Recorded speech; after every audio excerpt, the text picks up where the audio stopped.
जब कोई film franchise evil dead जितनी पॉपुलर हो तो आप कर करके उसके साथ क्या कर सकते हो। फॉर्चुनेटली ये सीरीज़ ऐसी रही है कि इसके बार बार रीबूट्स या सीक्वल्स नहीं होते रहे। 2013 में ही एक सीक्वल आया था ओरिजिनल ट्रायोलॉजी के ख़त्म होने के कई सालों बाद, और अब 2023 में हमें इसकी अगली इंस्टॉलमेंट देखने मिली है, इविल डेड राइज, जो और एक सॉफ्ट रीबूट ही कह सकते हैं इसको, क्योंकि एक तरह से ये फ्रेंचाइज को रीबूट ही कर रहा है। अब इतने सारी हॉरर फिल्म्स देखने के बाद, हज़ारों हॉरर फिल्म्स अब आज तक बन चुकी है और हज़ार तरह के स्केयर्स अब तक क्रिएट किए जा चुके हैं, तो अब आप ऐसा क्या कर सकते हैं जिससे ये सीरीज़ जो है रीइन्विगरेट हो। आप उसकी सेटिंग चेंज कर देते हैं, आप उसको जड़ से इतना अलग कर देते हैं कि इट बिकम्स समथिंग एल्स और ये एक फ्रेश चीज़ बन जाती है। ये बेसिकली इविल डेड फिल्मों की प्रेडेटर 2 है, जहां उसने प्रेडेटर को जंगलों से निकाल के शहर में ले आए हैं, उसे एक सबर्बन हॉरर बना दिया है। क्योंकि ये फिल्म केबिन में नहीं घटती है, किसी जंगल में नहीं घट रही, ये शहर के बीचों बीच घट रही है जहां आप मैं जैसे लोग रहते हैं, and that's what makes it different. तो बात करते हैं इविल डेड राइज के बारे में।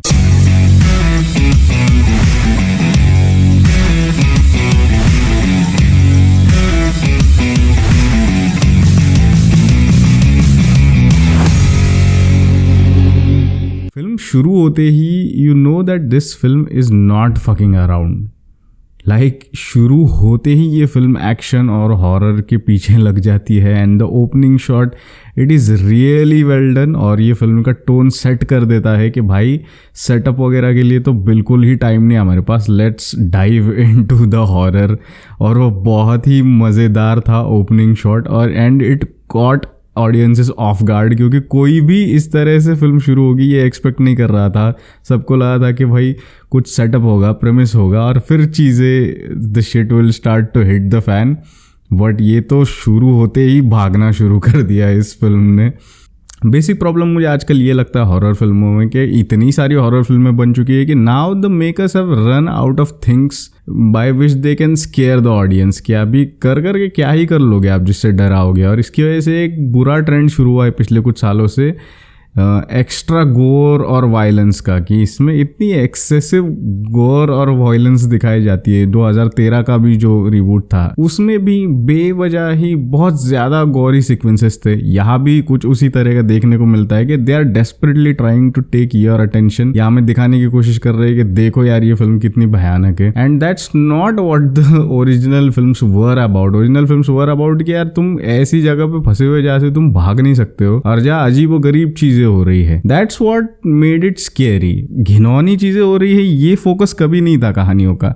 लेकिन अनफॉर्चुनेटली 2023 में अब हम उसी फेज में कि यहाँ आई थिंक यहाँ से आगे इस तरह की ही हॉरर फिल्में हमें देखने मिलेगी। बहरहाल फिल्म का प्रेमिस ये है कि एली नाम की एक सिंगल मदर है जिसके 3 बच्चे हैं। उसकी एक बहन है जो उसे विजिट करने आई है, और ये एक पुरानी सी बिल्डिंग है कहीं सबर्ब्स में, स्लम टाइप एरिया है। ये बिल्डिंग जो है बहुत ही जल्द गिराई जाने वाली है और इन लोगों को एक नया घर ढूंढना पड़ेगा। और मुझे लगा था कि ये लोग शायद एक केबिन में रहने जाएंगे और वहाँ ये सारी चीज़ें होंगी। Too much surprise. जो कहानी है ये यही घटती है, और ये एक रात की कहानी है कि जब नेक्रोनॉमिकॉन, यहाँ पे कुछ अलग नाम दिया गया है उस बुक को। बेसिकली होता ये है कि ये जो बिल्डिंग है इस एरिया में एक भूकंप आ जाता है, और बच्चे जो है उस वक्त बेसमेंट में होते हैं, और भूकंप की वजह से एक खड्डा हो जाता है ज़मीन में, और उसमें एक क्रिप्ट मिलती है बच्चों को जिसके अंदर वो एक बुक रखी हुई है काफ़ी सिक्योर तरीके से, और कुछ रिकॉर्ड्स है वो मिलते हैं बच्चों को। और बच्चों को ऑब्वियसली खुजली होती है तो लेके आ जाते हैं उन रिकॉर्ड्स को, और वो बजाते हैं उन रिकॉर्ड्स को, एंड उसके बाद एवरीथिंग स्टार्ट्स टू हैपन। एक चीज़ मैं यहाँ मेंशन करना चाहूँगा कि जब वो ओपन कर रहे थे, अब पिछली बार इविल डेड 2013 में मुझे एक चीज़ अच्छी लगी थी कि जो नेक्रोनॉमिकॉन मिलती है उनको, उसे बार्ब वायर से उसे बांधा गया होता है so that nobody can open it. यहाँ पे जो बुक मिलती है इनको उसके अराउंड दांत जैसे है, लाइक उसकी वजह से वो ओपन नहीं कर पा रहा है बच्चा उसको। जो जस्टिन बीबर है, discount Justin Bieber, Morgan Davis नाम है उस एक्टर का, जो दिखता बिल्कुल जस्टिन बीबर जैसा है, वो उस बुक को खोल नहीं पाता कि उसकी उस बुक के कवर के अराउंड दांत जैसी चीज़ें हैं। तो अगर शैतान चाहता है कि यार ये बुक ज़्यादा से ज़्यादा लोग खोलें और इससे ज़्यादा से ज़्यादा तबाही फैले, तो उसके अराउंड दांत क्यों लगे होंगे, उस चीज़ का कोई सेंस नहीं बनता। तो जब ये बुक खुलती है तो बिल्कुल हाहाकार मचना शुरू हो जाता है। और जो एलिसा सदरलैंड ने जो कैरेक्टर प्ले किया है एली का, she is brilliant in it. बहुत ज़्यादा प्रोस्थेटिक्स तो नहीं यूज़ किए उनके ऊपर, बट उनका जो चेहरा है वो नेचुरली इतना मेनेसिंग है कि उनके जो एक्सप्रेशंस थे वो बहुत ही कमाल और डरावने थे। वो easily the best character of the film, बहुत एंटरटेनिंग थी वो, and she carries the whole film on her back. Film में कुछ सिमिलैरिटीज़ है ओरिजिनल इविल डेड की तरह, कि कैसे इन लोगों को ट्रैप करे। अगर आप एक बिल्डिंग में हैं तो यहाँ से तो भागने के अलग अलग तरीके हैं। तो पहली चीज़ तो वो लिफ्ट को ख़राब कर देते कि लिफ्ट ही पोजेस्ड है, लिफ्ट के दरवाजे जो है बंद चालू हो रहे हैं, तो किसी की हिम्मत नहीं उस लिफ्ट के अंदर घुसने की, क्योंकि उस लिफ्ट के अंदर घुसने के बाद ही एली जो है पोजेस हो गई थी। अब दूसरी जगह बचती है स्टेयरकेस। तो जब वो स्टेयरवेल में जाने की कोशिश करते हैं भागने के लिए, तो स्टेयर्स जो है ऑलरेडी टूट चुके हैं, बिखर चुके हैं। सेम वे जैसे इविल डेड 2 में होता है कि जो पुल होता है वो बाढ़ के नीचे आके बह जाता है। उसके बाद एक आई बॉल वाला सीक्वेंस है जो काफ़ी सिमिलर है जैसे इविल डेड में हुआ था। फिर कुछ और फिल्मों को भी ओमाज देने की कोशिश की इस फिल्म में, जैसे जो वॉमिटिंग सीक्वेंस है या प्रेयर करने वाला जो सीक्वेंस है, वो आई थिंक द एग्जॉर्सिस्ट से प्रेरित था। उसके बाद जो लिफ्ट वाला सीन था वो द शाइनिंग से आया हुआ था। बट देन ये फिल्म 2013 वाला भी रिबूट और ये वाला भी, बिकॉज यहाँ पे टोन इतना सीरियस है, तो यहाँ पे वो स्लैपस्टिक ह्यूमर जो है वो पूरी तरह से एब्सेंट है। एक दो जगह पे करने की कोशिश की है, वो आई बॉल सीक्वेंस वगैरह, लेकिन वो भी बहुत ही सीरियस तरीके से प्ले आउट होता है। बाकी सेलर वाला जो सीन है, जो आइकॉनिक स्टेपल है इविल डेड फिल्मों का, वो यहाँ पर नहीं है, क्योंकि ये फिल्म सबर्ब्स में प्ले आउट हो रही है, यहाँ पे कोई केबिन नहीं है, तो वो सेलर वाला सीन नहीं है।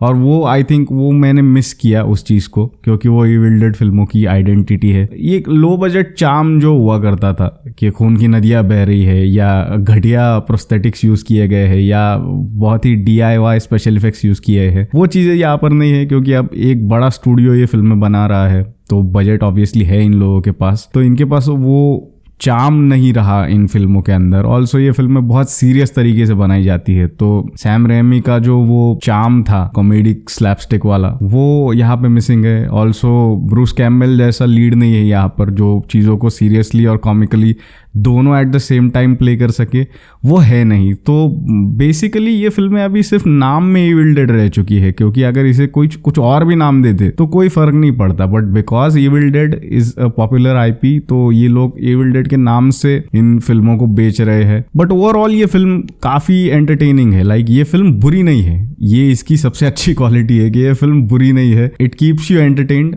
कुछ ना कुछ होता रहता है इस फिल्म के अंदर, और देख के मुझे मज़ा आया। काफ़ी टाइम बाद मैं बोर नहीं हुआ कोई फिल्म देखते हुए। ऐसा नहीं था कि ये फिल्म बहुत ही डरावनी है या it is something ground breaking, जैसा लोग बोल रहे हैं कि यार भाई फट गई, ये हो गया वो हो गया। मुझे तो वैसा कुछ नहीं लगा। काफ़ी टाइम तक तो साउंड इफेक्ट्स ही चल रहे थे कि जो पूरे सर्कुलर मोशन में साउंड इफेक्ट्स घूमते रहते आपके आजू बाजू, and I was waiting for something to happen. But fortunately जब एली पोजेस हो जाती है उसके बाद से चीज़ें काफ़ी एंटरटेनिंग है और एंड तक रहती है। तो फिल्म काफ़ी अच्छी है, एक बार तो इसको आराम से आप देख सकते हो। It is definitely a decent watch. चीज़ें जो है अंडर यूटिलाइज्ड भी रह गई, मुझे ऐसा लगेगा। जैसे कुछ चीज़ें कोई मतलब ही नहीं उनका है। जो एली जो पोजेस होने के बाद घर में आके ऑमलेट बनाने लग जाती है, क्यों कर रही है वो चीज़, मुझे समझ नहीं आया। वो बाद में वो जो बच्ची है बॉयकट वाली, वो भी ग्लास के शार्ड्स खा रही है। क्यों कर रहे हो तुम ये? मतलब it was done just to become gory और एक्सेसिव वायलेंस दिखाने के लिए कुछ चीज़ें की है। उसके बाद बेथ की जो प्रेगनेंसी थी, वो मुझे लगा था कि ये कहीं ना कहीं प्ले आउट होगी, ये चीज़ में से कुछ अबॉमिनेशन वगैरह निकलेगा जो सीक्वल में लेके जाएगा इस फिल्म को आगे, लेकिन वो चीज़ एक्सप्लेन ही नहीं की गई, मतलब आगे एक्सप्लोर ही नहीं की। एली के हस्बैंड की काफ़ी बात होती है यहाँ पे। मुझे लगा था कि एली का हस्बैंड ऐश होगा, ब्रूस कैम्बल का जो कैरेक्टर था, और वो शायद एंड में आएगा, कैमियो वगैरह करेगा और वो बचाएगा इन सब लोगों को, लेकिन वैसा भी नहीं होता, उसका बस मेंशन होता रहता है फिल्म के अंदर, लेकिन they don't do anything with his character. उसके बाद फायर एस्केप लैडर की भी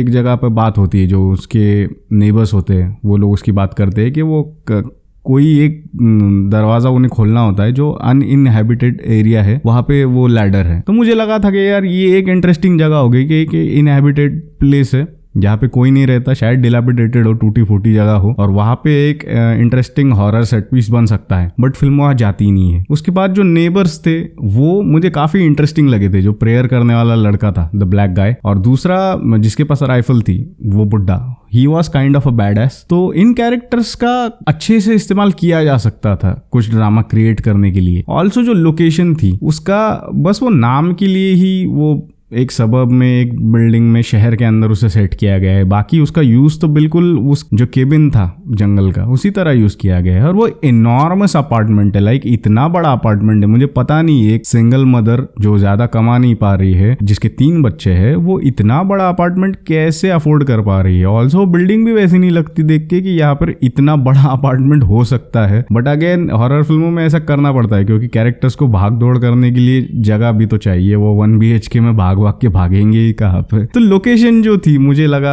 उसको पूरी तरह से यूटिलाइज नहीं कर पाए। वो हाई राइज बिल्डिंग थी, शायद वहां से वो अगर नीचे उतरने की कोशिश करते जैसा 1408 में होता है, पे वो चीज मुझे नहीं दिखाई देती। फिल्म पूरी तरह से इंडोर ही रहती है, बिल्डिंग के बाहर भागने की कोई कोशिश नहीं की जाती। ऑल्सो जो ओपनिंग सीन था वो मुझे लगता है कि कहीं ना कहीं लास्ट मोमेंट चेंज था, क्योंकि ये फिल्म जो है ओरिजिनली HBO Max पे जाने वाली थी, स्ट्रीमिंग सर्विस पे, लेकिन टेस्ट स्क्रीनिंग्स जब पॉजिटिव आए तब वार्नर ब्रदर्स ने डिसाइड किया कि फिल्म को रिलीज कर देते हैं थिएटर्स में। तो मुझे लगा कि उन्हें पता चल गया था कि फिल्म अच्छी बनी है तो इसका एक सीक्वल बन सकता है, तो उन्होंने जानबूझ के फिर वो ओपनिंग सीन जो है वो बाद में शूट करके ऐड किया फिल्म के अंदर, सो दैट ये फिल्म एक सीक्वल की तरफ जा सके। ऑल्सो जब वो ओपनिंग सीन हम देख लेते हैं तो we know how the things are going to end in the original story, तो वो काइंड ऑफ एक काउंटर प्रोडक्टिव चीज़ थी, क्योंकि हमें पता था कि चीज़ें इस तरह से एंड होगी और वो चीज़ आगे प्रोलॉन्ग होने वाली है।